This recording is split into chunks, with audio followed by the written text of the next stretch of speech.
Arkadaşlar hepinize merhaba. Arkadaşımın aracı BYD CLU DMI ile birlikteyiz. Detaylı, çok güzel bir video olacak. Söz veriyorum, aynı şeyi 2 defa söylemeyeceğim.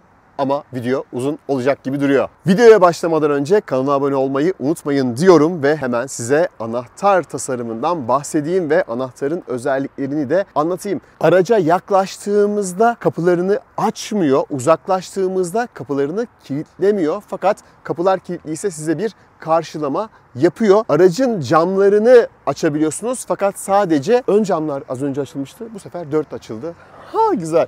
Evet, tüm camlar açılıyormuş. Bir önceki denememde sadece ön cam açılmıştı. Şimdi kapatıyorum, tabii ki kapanacak. Kumanda üzerinden yapabildiğiniz bir diğer özellik ise aracı çalıştırmak. Alt tarafta bulunan düğmeye uzun süre bastığınızda araç çalışıyor. Bu arada BYD Connect uygulaması da artık Türkiye'de var. Yani telefonunuz üzerinden aracınızı çalıştırıp iklimlendirme sistemini kullanabilirsiniz. Ön iklimlendirme yapabilirsiniz aracınıza. Bu arada kumanda üzerinden çalıştırmış olduğunuz aracı aynı zamanda durdurabiliyorsunuz da. Kapıların açılmasıyla ilgili bir eleştirim şu olacak. Buradaki düğmeye basmak gerekiyor. Elimi buraya koyduğumda kapının açılmasını isterdim doğrusu. Hatta aracın yanına yaklaştığımda otomatik olarak kapıların açılmasını çok isterdim. Şimdi hemen tasarıma geçelim. Ön tarafa baktığımızda evet, farklı arabaları andırıyor. Ejderhayı andıran da bir tasarımı var. Fakat led ışıklarının çok güzel olduğunu ve modern bir tasarıma sahip olduğunu kesinlikle söylemek istiyorum. Önde bir kameramız, radarımız, ön camda tabii kameramız var. Bakın şuradaki kamerada, burası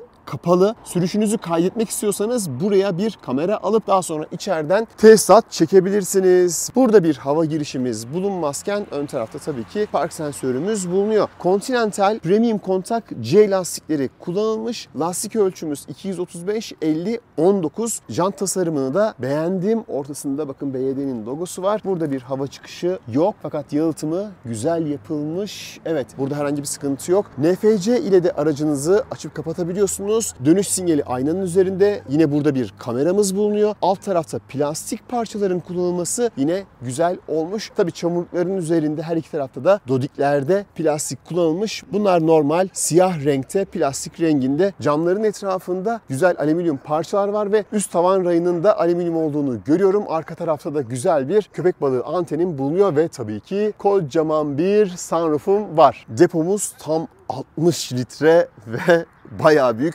uzun bir menzil veriyor. 1000 kilometrenin üzerinde. Arkada yine güzel bir spoiler tasarımı var ve ışıklandırmalarımız yine burada da çok güzel. Aracın arka ışıklarında da güzel bir karşılama ve uğurlama ışığı var. Gece çekimlerini bunun araya koyarım. Burada yine BYD'nin imzasını görüyoruz. Sahte hava çıkışlarını burada görüyoruz. Sis farımız aşağıda, bunu lütfen gerekmedikçe kullanmayalım. Arka kameramız burada ve bagajı buradan açabiliyoruz. BYD CLU DMI Dual Mod anlamına geliyor ve buradaki U da Utility, yani genel maksat anlamına geliyor. Burada da reflektörlerimiz var. Şimdi alt tarafa bakalım. Burayı merak ediyorsunuz muhtemelen. Aracın altına baktığımızda evet, bağlantıların Avrupalı rakipleri gibi ya da Japon rakipleri gibi olmadığını görüyoruz. Fakat bağımsız süspansiyon bulunuyor. Depoda büyük demiştik. Bakın bayağı büyük. Bataryalar da hemen ileride bulunuyor. Evet, batarya bloğu burada bulunuyor. Benim bu tasarımda sevmediğim yan şu oldu. Önümde mesela BYD gördüğümde şöyle alt taraf çok fazla açık kalıyor. Tamponu belki de biraz daha aşağıya uzatmaları gerekiyordu diye düşünüyorum. Hibrit bir araçta genellikle AC ve DC'yi aynı anda görmeyiz. Fakat burada görmüş olduğunuz gibi AC ve DC şarj yerimiz var. Batarya ve şarjla ilgili bilgileri içeride vereceğim. Önce altı, sonra üstü takıyorsunuz. Aracın rengi beyaz ve muhtemelen sedefler gözüküyordur. Güneşin altında çok güzel parlıyor. Arka lastik davlumbazının da güzel bir şekilde kapatıldığını görüyorum. Burada bir problem göremedim. Gelelim bagaj tasarımına. En çok eleştirilen noktalardan biri bu. Çünkü D segment bir araç ve 425 litrelik bir bagaj hacmi var. Ayağınızla açamıyorsunuz. Kumandadan 2 defa basmak suretiyle ya da buradan açabiliyorsunuz. Açılış hızı normal. Şimdi içini inceleyelim. Bagajın üst kısmını şu şekilde kapatabiliyorsunuz. Bu güzel olmuş. Burası işte 425 litre. Sağda ve solda led ışıklarımız var. Burada güzel bir malzeme kullanılmış. kaldırdık. Burada bir lastik tamir kitimiz var. Aynı zamanda V2L de burada bulunuyor ya da buraya koyabiliyorsunuz. Bunu böyle kaldırdığınızda, bakın şöyle kaldırdığınızda bu burada sabit durmuyor. Keşke dursaydı. Buradaki bu malzemeliği kaldırdığımızda inverteri görüyoruz. Zaten buraları açmamanız gerekiyor fakat yalıtımı güzel yapılmış. Burada herhangi bir problem yok. Bagajı iki farklı yükseklikte ayarlayabiliyoruz. Bu alt pozisyon, bu da üst pozisyon. Yani çok büyük bir değişim yok. Şimdi bu üst tarafta kalsın ve koltukları yatıralım. Şunu da çıkartalım. Bunu çıkarttığımızda koyacak bir yer var mı ona da bakalım. Üst örtüyü koymak için ekstra bir alan yok ne yazık ki. Burada kanca karşılığı da göremedim ya da herhangi bir askılık. Koltukları katladığımızda 1440 litrelik bir bagaj hacmi elde ediyoruz ve burası neredeyse tamamen düz. Bagajımızı buradan kapatabiliriz ve aynı zamanda diğer düğmeyle hem kapatıp hem de aracımızı kilitleyebiliriz. Şimdi bir sıkışma testi yapalım. Bunu beklemiyordum. Çok kötü. Kolunuzu falan sıkıştırmayın burada. Parçalar. Bir daha yapayım. Bastım. Bu sefer aşağıya koyacağım. Çok kötü. Çok kötü arkadaşlar. Allah korusun. Çoluğunuz, çocuğunuz çok dikkat edin. İlk defa bu kadar kötüsünü gördüm. Şimdi arka yaşam alanına bakalım. Hemen eşikte BYD yazısı beni karşıladı. Bu arada kapı hatları aşağıya kadar uzandığı için hem önde hem arkada paçalarınız ıslanmıyor diyeyim ve geçeyim. Biraz geride bir oturma pozisyonu var fakat sorun değil. Şurada sağda ve solda ipler var. Şöyle dik ayarını yapabiliyorsunuz. Normalde çok geride duruyor. Biraz daha dik ayarlamakta fayda var. Diz mesafesi yeterli, baş mesafesi yeterli. Arkada dokunmatik ışıklarım var. Burada bir perdem var şu anda. Kol dayamayı göstereyim. Gayet güzel. Dik duruyor. Arkaya buradan bir erişim yok. Isofix bağlantılarım çok güzel fakat kapaklı değil tasarımı. Arka tarafta havalandırma çıkışım, 2 adet USB-C çıkışım ve burada bir malzemeliğim bulunuyor. Her iki koltuk arkasında da ceplerim bulunuyor. Koltuklar güzel tasarlanmış. Ön tarafı çok fazla engellemiyor ve burada piyano siyahı bir detay var. Bu da çok hoşuma gitti. Zemin de tamamen düz. Arka tarafta malzeme kalitesi güzel. Infinity ses sistemimiz var. Buradaki ambiyans aydınlatma ve tıraşlanmış alüminyum görüntüsü çok güzel. Piyano siyahı detaylar var. Buralar yumuşak. Gayet güzel. Sadece alt taraflar sert plastik. Burada yine güzel bir desen var ve burada güzel bir saklama alanı var. Bakalım arka camımız tam olarak açılacak mı? Tek tuşla tam olarak açıldı. Gayet güzel. Ön tarafta yine malzeme kalitesinin güzel olduğunu görüyorum. Aynı malzemeler hemen hemen kullanılmış. Malzeme kalitesi burada gayet güzel. Bagajı yine buradan da açabiliyorsunuz. BYD yazısı sizi karşılıyor. Elektrikli koltuklarımız var. Şimdi aracın içine geçelim. Sunroof'la başlayalım. Buradan perdeyi açabiliyoruz. Arkadaki yolcular için yine ferah bir ortam sağlayacaktır. Şimdi camımızı açalım. Yarım açtık, bir daha bastık ve tam olarak açılıyor. Burada iki karışlık bir açıklık oluşuyor ve gerçekten yeterli. SOS tuşumuz var, dokunmatik olarak açılıyor. Gözlük saklama kabımız var. İçi güzel bir malzemeyle kaplanmış. Gayet güzel. Burada bir de kartlık var. Güzel düşünülmüş. Tabii burada da aydınlatma var. Malzeme kalitesi üst tarafta güzel. Kendinden kararan ve çerçevesiz bir dikiz aynamız var. Üst tarafta malzeme kalitesi güzel. Piyano siyahı detaylarımız çok güzel ve ambiyans aydınlatma ışıklarımız çok güzel. Buralar malzeme kalitesi güzel. Dikişlerin rengi çok güzel. Torpido gözünü açalım. Sadece ışıklandırmamız var. Çok büyük değil fakat yeterli. Buradaki malzemeler sert plastik. Onun haricindeki yerler genellikle yumuşak malzemeler kullanılmış. Üst tarafta yine yumuşak plastikleri görüyoruz. Şuralar evet kumaşla kaplanmış güzel bir detay. Alt tarafta USB çıkışı, 12 volt soketi ve bir hafıza kartı alanı bulunuyor. Ve burada yine piyano siyahı kullanılmış. Bakın güzel bir detay. Emniyet kemerinin her iki tarafı da kumaşla kaplanmış ses yapmasın diye. Benim Megane testimi izlediyseniz ses yaptığını hatırlarsınız. Pedal setimiz bu şekilde. Depoyu buradan açıp buradan far yükseklik ayarı yapabiliyoruz. Burada yine bir malzemeliğimiz var. Yine buradaki malzemelerin kalitesi çok hoş. Ekranı bilmeyen yoktur. Dönme özelliği var. Şöyle 360 derece dönebiliyor. Hemen göstereyim size. Hem dikey hem de yatay olarak kullanabiliyorsunuz. Direksiyona geldiğimizde malzeme kalitesi güzel. Ele iyi oturuyor. Yine buradaki malzemeler gerçekten güzel arkadaşlar. Tıraşlanmış alüminyum hissiyatı var buralarda. Sol tarafta hız sabitleme tuşları, sağ tarafta multimedya tuşları var. BYD'nin son güncel yazılımı bu araçta var arkadaşlar. Hemen test edelim. High BYD sıcaklığı 24 dereceye ayarla. İstediğinizi anladım. Sıcaklık 24 derece değerine ayarlanıyor. High BYD sunroof'u aç. Evet. Sunroof'u aç. Evet, gayet güzel. Bu tarz komutları gerçekleştirebiliyorsunuz. Daha önce Türkçe desteği yoktu biliyorsunuz. Ön tarafta bulunan yine gösterge panelinin netliğini çok beğendim. Buradaki ekranın netliği de çok güzel. Detaylı bilgileri sürüş esnasında vereyim. İki telefonunuzu aynı anda burada şarj edebiliyorsunuz. Vites seçici çok güzel. Dörtleri buradan yakıyoruz. Kör nokta uyarı sistemini buradan kapatıyoruz. Elektrikli park frenini otomatik veya manuel olarak buradan ayarlıyoruz. Aracı buradan çalıştırıyoruz ve yanıp sönüyor bu. EV yani sadece elektrikli ya da HEV modunda yani hibrit modunda kullanabiliyoruz. Parka aldığınızda otomatik olarak park frenini kendisi çekiyor. Sürüş modlarımız var. Spor, Snow, Eco, Normal. Sporda sadece üst taraf kırmızı oluyor herhalde. Çok fazla böyle bir ekranlarda bir farklılık yok. Termosluğumuz var. Gayet de güzel tutuyor. Kol dayamamızın konumu gayet güzel. İçinin de geniş olduğunu söyleyebilirim. Burada bir malzememiz var. Hemen emniyet kemerini kesmek ve acil durumlarda camı kırmak için kullanılıyor. İçinde herhangi bir ısıtma veya aydınlatma da bulunmuyor. İklimlendirme ile ilgili de kısa yollar burada bulunuyor. Ses açma kapama düğmemiz. Yolcu koltuğunun başlığını da göstereyim. Yine burada kullanılan malzemeler güzel. Hem de tarz olarak burayı beğendim. Yolcu koltuğumuzda da yine elektrik ayarı bulunuyor. Koltuklarda hem ısıtma hem soğutma özelliğimiz var. Ön tarafta, arka taraftaysa ne yazık ki ne ısıtma ne de soğutma var. En azından burada bir koltuk ısıtıcı olmalıydı. Arkadakilerin vay haline. Şimdi motor kaputuna geçelim. 2 defa çekiyoruz ve burada herhangi bir dil, mandal bir şey yok. Kaldırıyoruz. Amortisörleri gördük.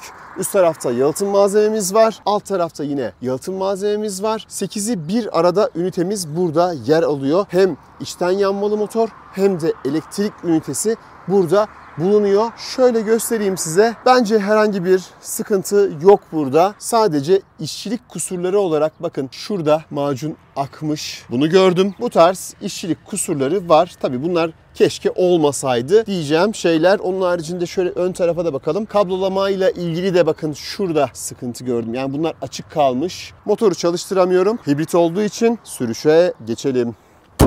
Şimdi artık sürüşe geçebiliriz. En sevdiğim kısım tabii ki emniyet kemerimizi her zaman bağladık. Koltuk öne geldi. Hafızada ayarlanmış olduğu pozisyona, yani bu ne demek oluyor? İniş çıkış desteği var. Start stop düğmem yanıp sönüyor. Bastım, çalıştırdım. Hem gösterge panelinde hem de sağdaki büyük multimedya ekranında net güzel bir görüntü var. Vites kolunu ileriye ittirdim. Kameraların netliği harika. Tabii ki parladığı için şimdi siz güzel görmüyorsunuz. Gölge bir yerde ben bunu anlatayım arkadaşlar. Sürüş modumu EV'ye aldım.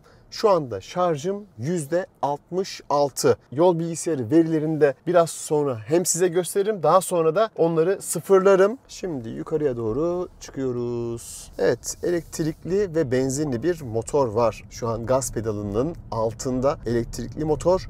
Tabii ki torku yüksek. Her türlü ihtiyacınıza fazlasıyla cevap verebiliyor. Ayağınızı gaz pedalından çektiğinde rejeneratif frenleme yaparak aküyü şarj ediyor ya da bataryayı şarj ediyor. Bozuk bir yerden geçiyoruz. Amortisörler yumuşak ayarlanmış.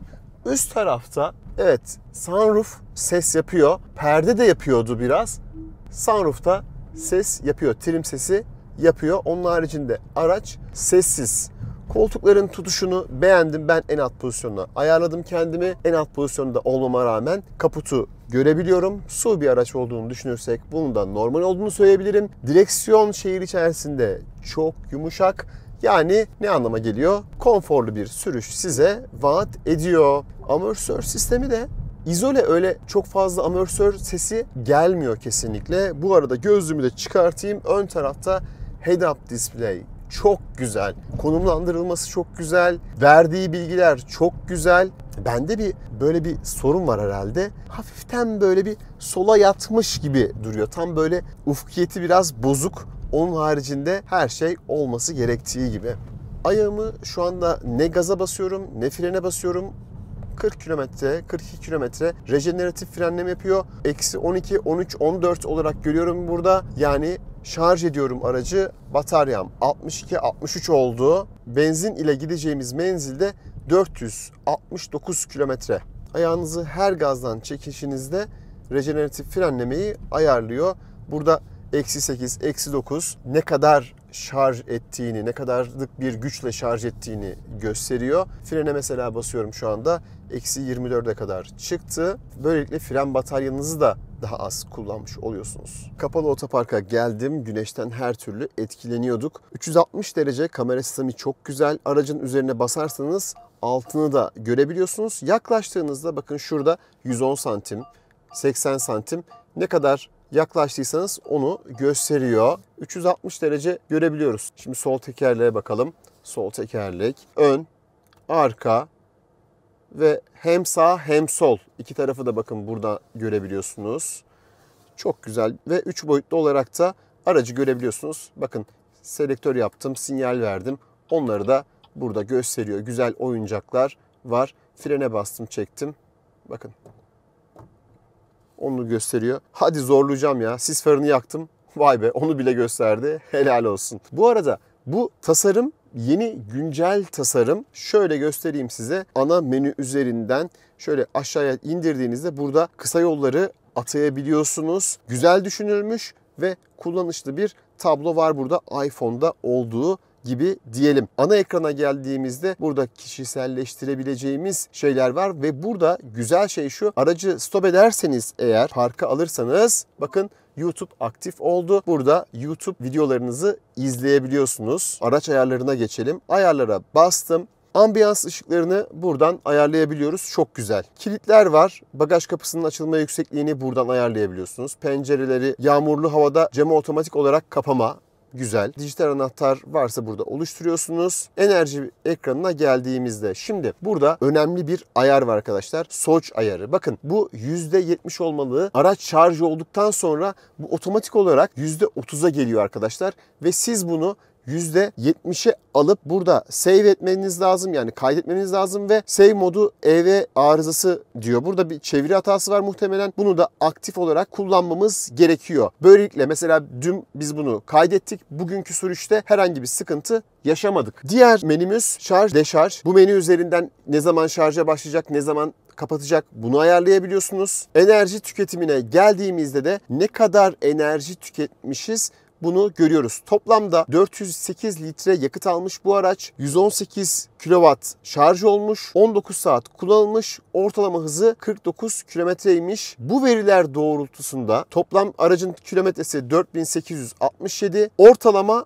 6.8 litre yakmış. Bu değeri düşürmek için ne yapmak gerekiyor? Evde aracınızı bol bol şarj etmeniz gerekiyor. Arkadaşım aracı alır almaz Hatay'a gitti. Hatay'dan döndü. Tabii yolculuk esnasında hiç aracı şarj etmedi. Yakıt tüketimine geldiğimizde burada yakıt tüketimini görüyoruz. Ne kadar yaktığımızı, elektrik tüketimini burada görüyoruz. Şimdi biz grafiğimizi sıfırlayalım. Verileri sıfırla diyelim. Hepsini şuradan seçelim. Tüm verileri sıfırladım arkadaşlar. Burayı sıfırlayamıyoruz. Araca geldiğimizde klima ile ilgili ayarları burada yapabiliyoruz. Uzaktan klima programını yine bu şekilde ayarlayabiliyoruz. Yokuş iniş kontrolü de var bu arada, mesela buradan açılıyor. Keşke şurada bir tuş olsaydı da oradan mesela açılsaydı. Sürüş kontrolünde sürüş modu rahat mı spor mu? Fren desteği rahat mı spor mu? Bunları ayarlayabiliyorsunuz. Şu an rahatta, beğenmezsem spora da alacağım. Römork modu var. ADAS'a geldiğimizde işte akıllı hız sabitleme şu anda aktif. Güvenlik yardımcısına geldiğimizde bazı ayarları kapatmamız gerekiyor. Bu menü üzerinde oldukça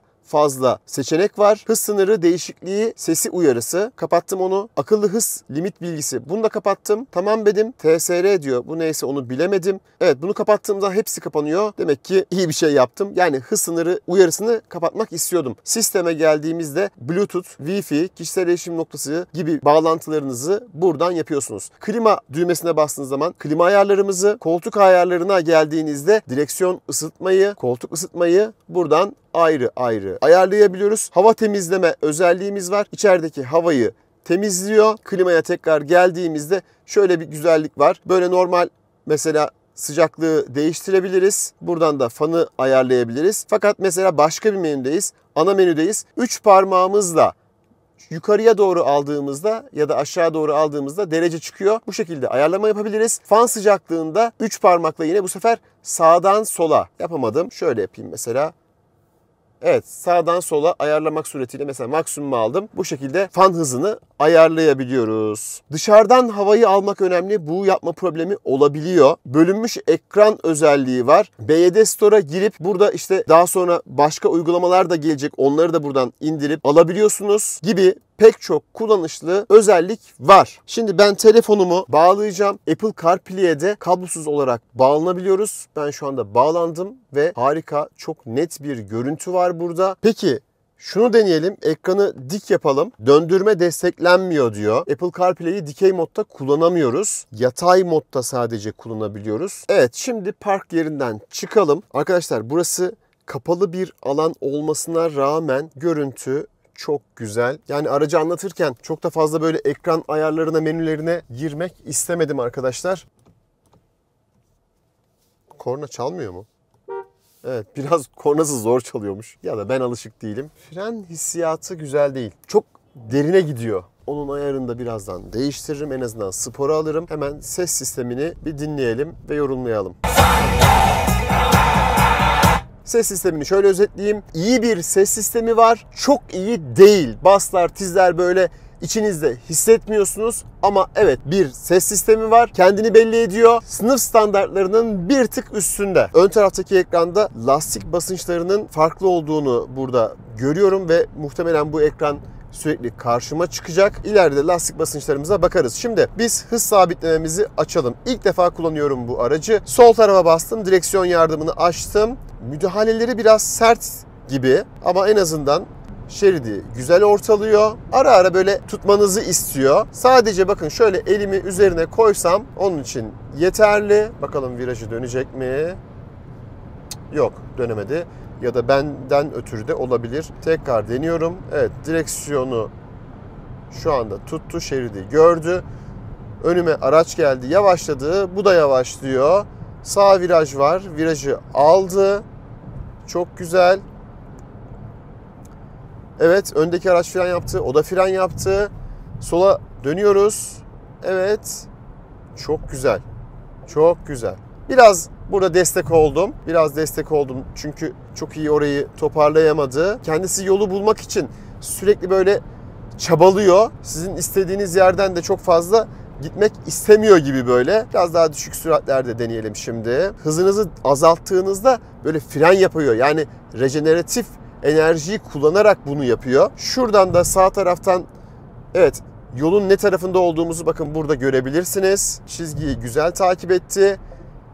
Biraz süratini ben düşürdüm. 65'e kadar düşürdüm. Yardımcı olmak istedim ona. Evet, yok. Tutamadı. Burada artık tutmalıydı. Sistem başarılı mı? Orta şeker. Tekrar hız sabitlemeyi açtım. Dur kalk trafikteyim.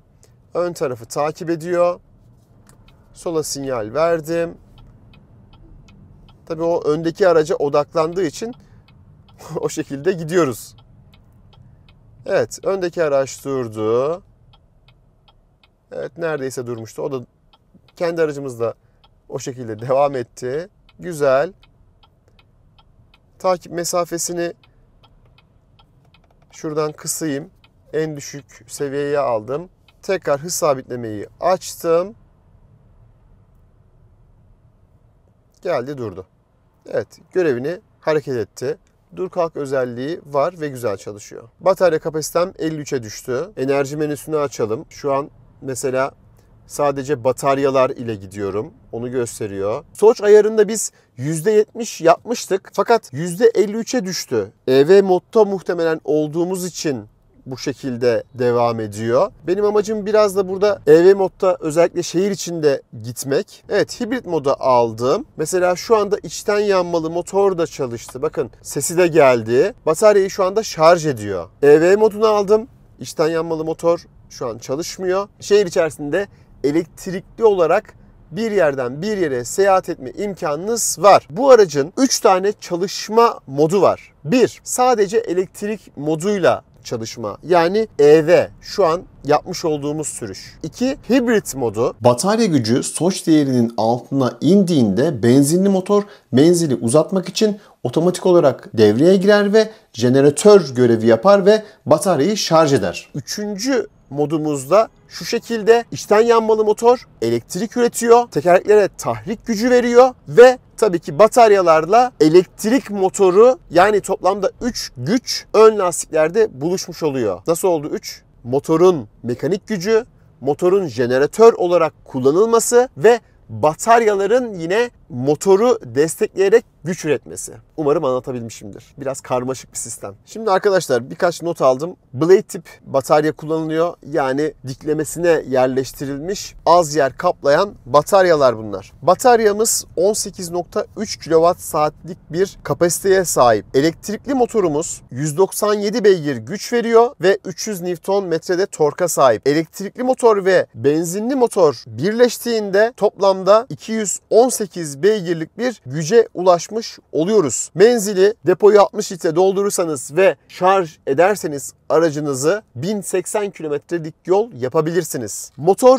1.5 litre 4 silindir, 98 beygir ve 112 Newton'da torka sahip. SCVT şanzımanla birlikte çalışıyor. Onun çalışmasını hibrit modda göreceğiz. Şu an elektrikli modda gidiyoruz. Herkesin merak ettiği soru şu: bataryalar bittiğinde sadece motora kalıyor muyuz? O yüzden şu anda elektrikle gidiyorum. Bakalım ne olacak? Nereye kadar gideceğiz? Onu da görmüş olacağız. 0-100 hızlanması 9.8 saniye. Aracın ağırlığı 1940 kilogram. Ses sistemi iyi demiştik. 10 tane de hoparlörü var. Onu da söyleyeyim. Euro NCAP'ten 5 yıldız almış. BYD batarya üretimine zaten 30 yıl önce başlamış bir firma. İlk aracını 2004 yılında yapıyor. İlk plug-in hibrit, yani prizden şarj edilmiş aracını 2008 yılında yapıyor. Hem AC hem de DC olarak aracı şarj edebiliyoruz. DC 15 kWh, AC 11 kWh.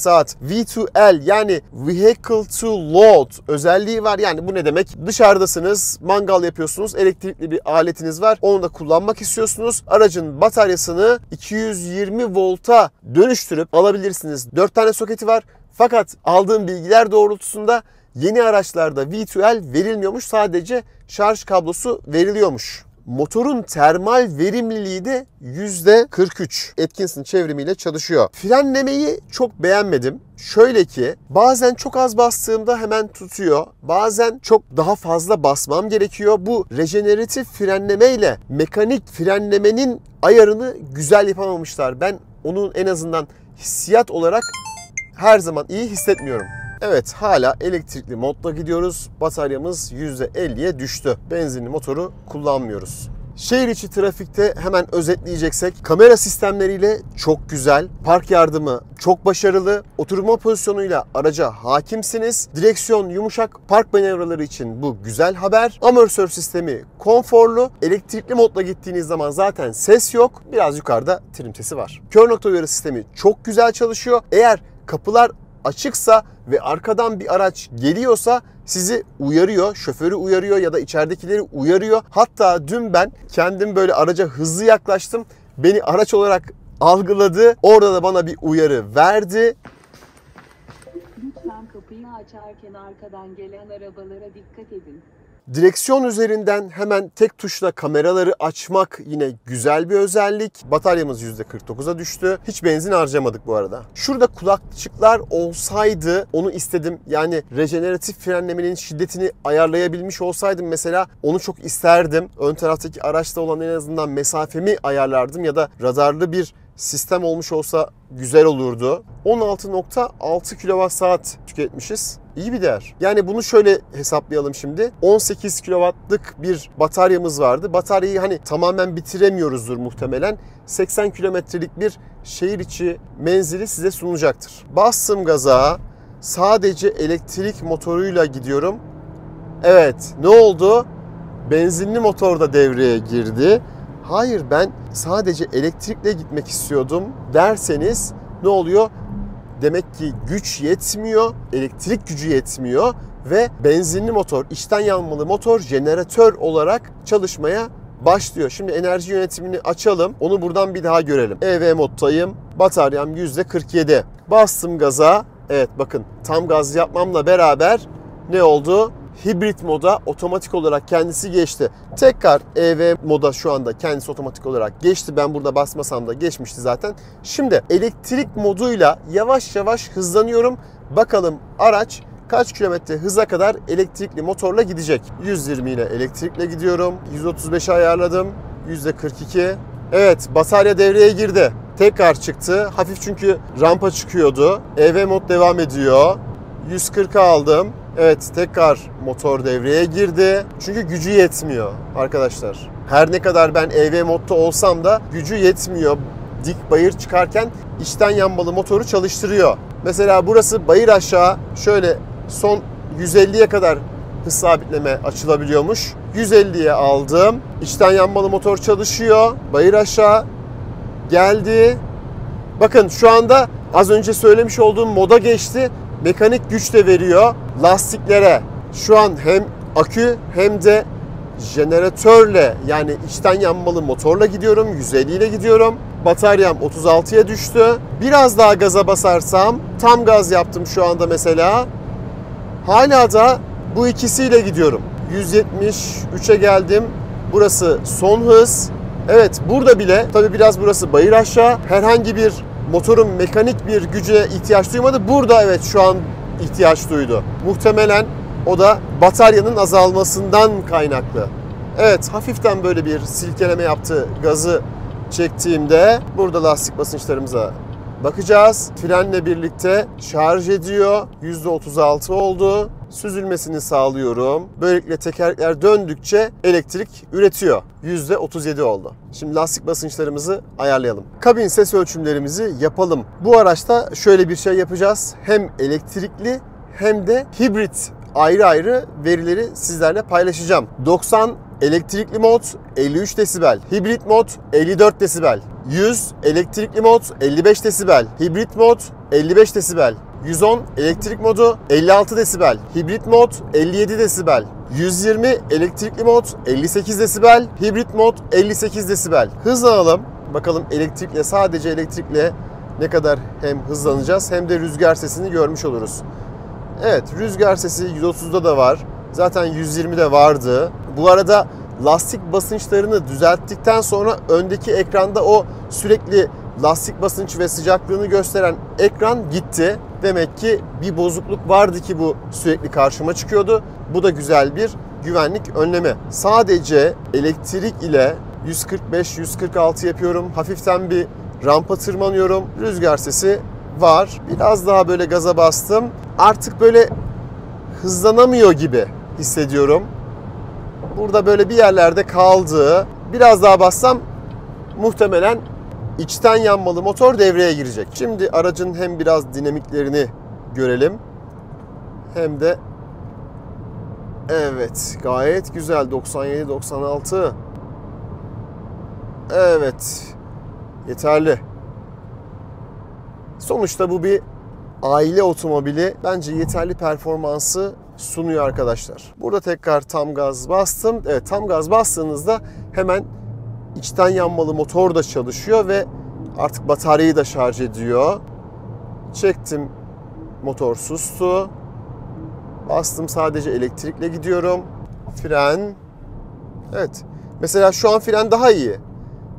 Park yerinden çıkarken daha kötüydü. Mesela şu anda da yumuşacık oldu. Yani hissiyat çok değişiyor. İlk basıyorsunuz bir sert, daha sonra yumuşak. Bunu güzel ayarlayamamışlar. Spor moddayım. EV mod, 0-100 hızlanma. Şimdi.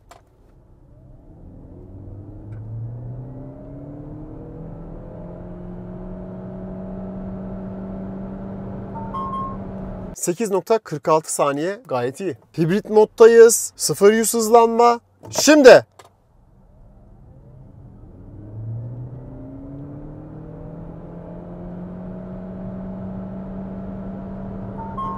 ...8.52 elde ettik. İyi bir değer arkadaşlar. 2 tonluk bir araç. Artık şu anda %25'e düştü bataryam ve aracı elektrik moduna artık alamıyor gibiyim. Yani sürekli artık hibrit olarak çalışmak istiyor. Bataryanın seviyesi düştüğü için. Fren testi şimdi.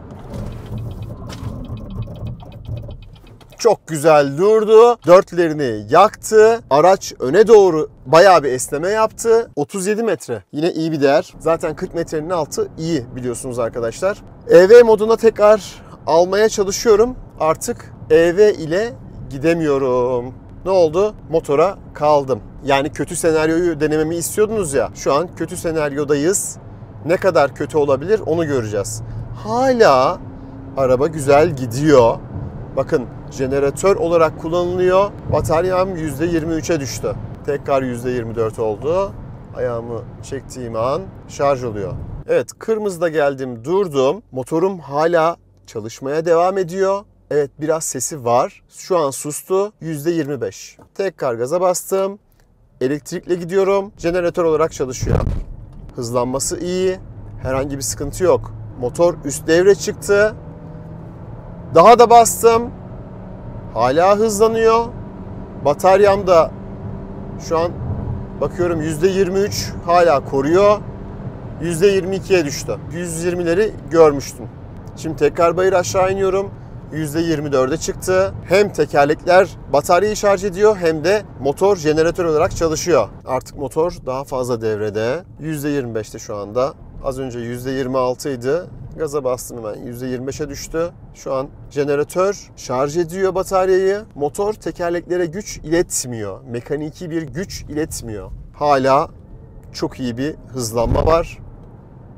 Hiçbir sıkıntı yok. Şimdi ön taraftaki bu ekrandan size bahsetmek istiyorum. Yakıt bilgilerini burada görebiliyorsunuz. Tüketim verilerinizi burada görebiliyorsunuz. Enerji tablosunu önünüze alabiliyorsunuz. Tüketim menüsü bu şekilde. Hız sabitlemeyi bakın burada kaça ayarladınız ya da sınırlamayı sanırım bu değil mi?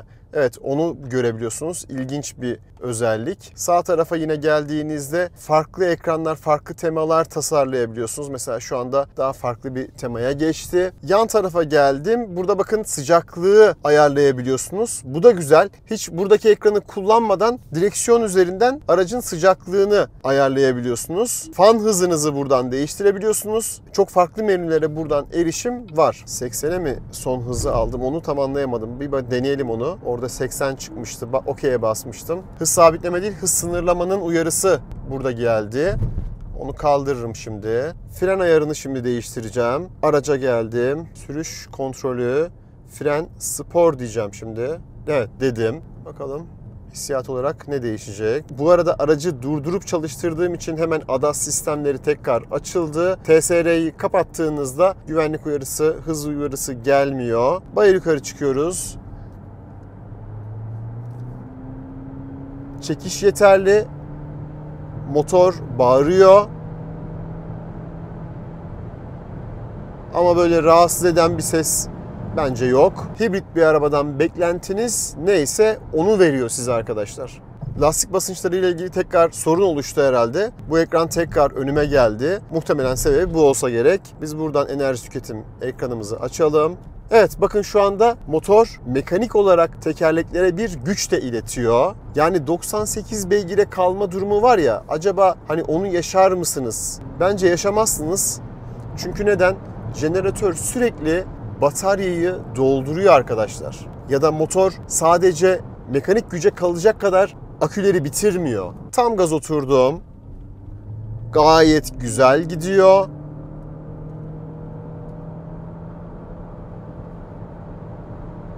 Motor üst devirde şu anda. Evet, 120 çok iyi. Yani gövde salınımı var. Araç sağa doğru böyle yatıyor. Ama bu bir aile aracı. Tekrar bastım. 170 ile gidiyorum ve %26'dan %25'e düştü. Yani öyle büyük bir düşüş olmadı. Evet, %25 hala. %24'e düştü. Bayır tırmanıyorum. Son hız gidiyorum. %24. %23. Konforlu bir şekilde gidiyoruz. Sallana sallana, esneye esneye. 23'e düştü. 21. Hala bayır çıkıyoruz. Amerikan araçları gibi arkadaşlar. esnemesi. 21, 20. Evet, şu an içten yanmalı motor mekanik güç de aktarıyor. Şu an mekanik güçle gidiyoruz arkadaşlar. Evet, şu an tekrar jeneratör de, elektrik motoru da devreye girdi. Akü %20. Tünelde ayağımı gazdan çektim. Yani şunu söyleyeyim. Bu aracın güçsüz duruma gelmesi için sizin sürekli 150, 160, 150, 160 gitmeniz lazım ki bunu bitiresiniz. Yoksa bunu böyle bitiremezsiniz arkadaşlar. Bakın hemen şarjı %22'ye çıkarıverdi. Sonuçta küçük bir bataryası var. Tekrar bastım. 140'a kadar alacağım şimdi. 140'ta bataryalar %21.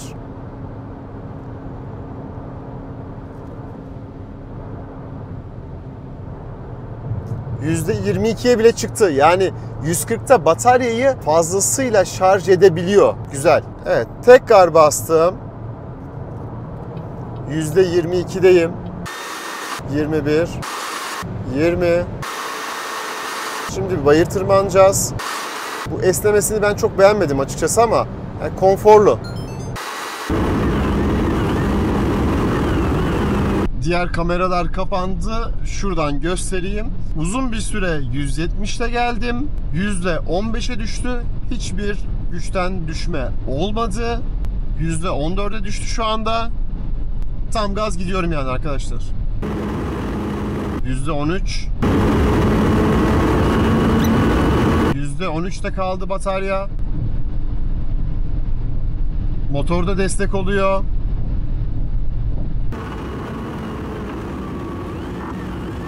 Yani pek mümkün değil arkadaşlar. Evet, arabanın bataryası bitmedi ama benim bataryalarım bitti. Onları değiştirdim arkadaşlar. Şimdi hemen son durumdan bahsedeyim. Motorumuz çalışıyor. Jeneratör olarak bataryaları dolduruyor. %19 oldu. Sadece elektrik motoruyla gidiyorum. Tekrar çalışmaya başladı. Şöyle söyleyeyim arkadaşlar. Tamamen güçsüz kalmak için çabalamanız lazım. Ben hiçbir testimde bu kadar sürekli 170 ile gitmedim. Yani bu kadar zaten gidemezsiniz, gitmeyin zaten. Yani bir yandan aracım ekonomik olsun istiyorsunuz, bir yandan da ben sürekli 180 ile gideyim istiyorsunuz mesela. Bu olmaz. Bu ekonomi istiyorsanız adı üstünde hibrit bir araç, hibrit gibi kullanmak gerekiyor. Spor bir araç alın o zaman, sürekli 150, 200 basın gidin yani. Bu o araba değil ya da o araba bu araba değil. Uzun yolda hemen şöyle toparlayayım size arkadaşlar. Gördüğüm kadarıyla ve arkadaşımın da testlerine binaen söylüyorum, İstanbul-Hatay arasında yolculuk yaptı, gitti, geldi. Abi Bolu'yu tırmandım, işte Hatay'da rampalar var, oraları tırmandım. 120 ile 130'da gittim. Hiçbir sıkıntı yaşamadım dedi. Ben de inanıyorum tabii ki kendisine. Benim de tecrübe ettiğim şu oldu. Bu aracın bataryasının tamamen bitmesi için çok fazla uğraşmanız gerekiyor. Yani Bolu Dağı'na geldiniz mesela, işte %19 bataryayla çıkıyorsunuz. Araba tabii güçsüz kalabilir burada yani. Ama bunu yani siz yapıyorsunuz. 120 ile 130'da gittiğinizde bu araç bataryalarını şarj etme kapasitesine sahip. Konforlu, uzun yolda konforlu. Yani benim istediğimden daha fazla konforlu, öyle söyleyeyim. Ben çok fazla konforu sevmem. Sürüş dinamikleri açısından bunu söylüyorum. Gece sürüşlerini yaptım. Çok güzel aydınlatması var. Bir takipçimiz sormuştu bataryanın ömrü ne kadar diye. Bir veri bulamadım. Fakat 8 yıl 200 bin kilometre garantisi var arkadaşlar. %70'in altına düşerse bataryanız değişecek. Fakat burada hani bataryanın tamamı değil, o gözler var ya, o gözler olarak düşünmeniz lazım. Yani bataryada bir blok halinde değerlendirilmez, hücre olarak değerlendirilir. Evet, göz demiştim, o yanlış oldu. Hücre olarak değerlendirilir. Hücrenin eğer kapasitesi %70'in altındaysa garantiden değişiyor. Bu durum garanti süresinin sonrasında olursa ve batarya tamamen değişirse bugünün fiyatlarıyla arkadaşlar 500.000 TL artı KDV, dolar uçup gittiği için söyleyeyim 13.200 dolar. Koltuk ısıtma ve direksiyon ısıtmayı da açtım. Direksiyonun her yerini ısıtıyor. Gayet de güzel. Seviyesi yok ama önemli değil. Koltuk da gayet güzel ısındı. Arkamdan motor hızlıca yanaşmıştı. Dörtlerini yaktı. Bu hatırlarsanız Chery grubunda vardı. Sanırım bunda da böyle bir özellik var. Spor moddayım. Spor modda bile suni bir hissiyat var. Ben direksiyon sistemini beğenmedim. Frenle ilgili bir ayar yapmıştım. Bu ayardan sonra fren biraz daha iyi oldu. Bakın burası mesela bozuk satır da vardır burada. Viraj da var. Burada çok güzel sallanır, beşik gibi sallanır bu araba. Yani keyif arabası, konfor arabası, aile için uygun bence. Direksiyon biraz daha burada sert olmalıydın ama değilsin işte. 80-120 ara hızlanma şimdi.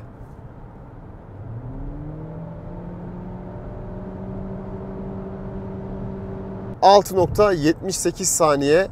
Bence bu da iyi bir değer. Bu arada park manevralarında her iki aynayı da aşağıya indiriyormuş. Bunu da beğendim.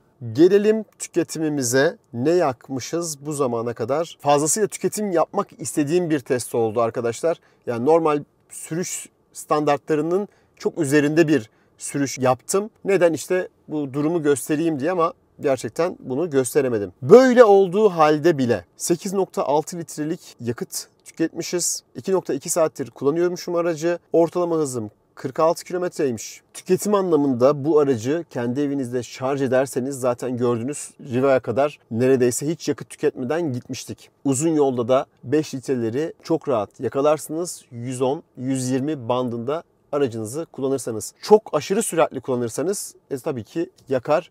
Çünkü bu gücü karşılayacak bir enerjiye ihtiyaç var. Yakıt olarak şunu da ekleyeyim. Eğer aracınızı evde şarj etmeyecekseniz bu araç size göre değil. Yoksa bu sistemi hani boş yere taşır durursunuz yani. Neden kullanmayacaksınız? O bataryayı evde şarj etmeniz bu aracın ekonomik olmasını sağlayacaktır arkadaşlar. Yoruldum. Evet, arkadaşım Musa'ya aracını teslim etmek için gittim ve kendisi güzel bir bilgi paylaştı. Ben de şimdi size onu anlatacağım. Aracınızın bataryasını doldurmak istiyorsunuz fakat nasıl? Benzinli motoru jeneratör olarak kullanarak. Vitesi P konumuna alıyoruz. Gaza sonuna kadar basıyoruz ve aracımız 8 kWh ile şarj oluyor ve bunu enerji ekranında da görebiliriz. Şimdi hemen onu göstereyim size. Böylelikle AC veya DC harici güç kaynağı olmadan bataryanızı şarj edebilirsiniz. Bu bilgiyi de başka bir yerde bulamazsınız.